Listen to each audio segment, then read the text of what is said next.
Hello everyone, welcome back to my channel.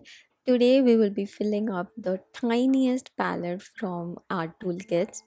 Let's just open it, and you won't be able to compare the size by just looking here, but you can see how small it is. It is smaller than my hands, and it is smaller than 15 ml tube from Daniel Smith. Alright, so let's open it up and you will see it contains 12 mini pans which holds about 1 ml of paint, and they are all magnetic, so even if you shake it up the pans won't fall off from the palette. And then on the top there is a mixing area, so we'll be filling up this palette from different tubes. I have already tried and tested these paints. I have swatched them out on the paper. I have tried their mixes, and this would be the perfect palette for me to paint during the winters. Alright, so we will talk about the colors, the pigments, the brands, everything in the next video, and I'll show you the swatches of all the colors over there. In this video, we'll be filling up the tiniest pan, and I'll share you some tricks on how you can fill the tiny pan. So yeah, here I'm just arranging the colors in a way I want on my palette. So I'll start with the blues, then I will move on to the reds and the warms, then the earthy colors, and I just had two greens and I had a lot of warm yellows and earth colors, so I just shifted them to the last row, and in the middle we have a red and two greens. All right, so let's start filling up the pan. You see they are way tiny, so you have to hold it very carefully, otherwise it will fall from your hand and it will create a lot of mess. So yeah, once we have pulled the color from the tube, here I'm taking a small pin and I'm spreading it on all the corners and making it as even as possible.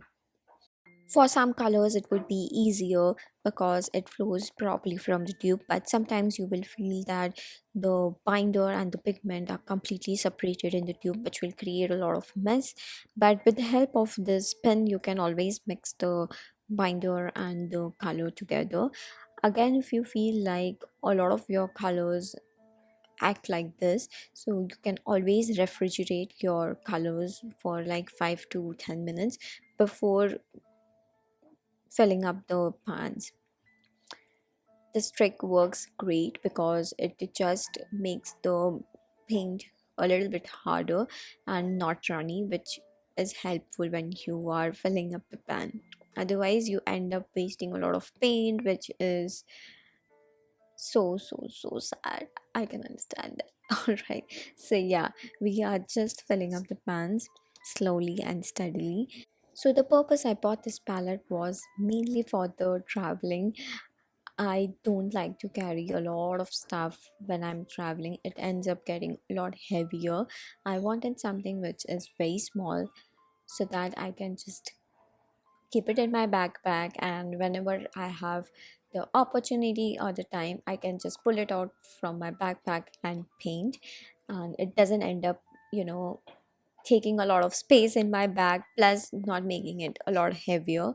Plus when you have limited amount of colors, you end up mixing your own colors and the painting looks so much better. So once I've filled all of the paints, I will let it dry for at least 24 hours, and we will swatch all the colors in the coming video. Let me know if you are interested to know what all I carried in my travel backpack, and I would love to share that with you as well. Alright, so that's it for this video. I'll see you guys in the next video where we will swatch all the colors and we will also experiment how this tiny palette is working. Alright, I'll see you guys really soon in the next video. Bye.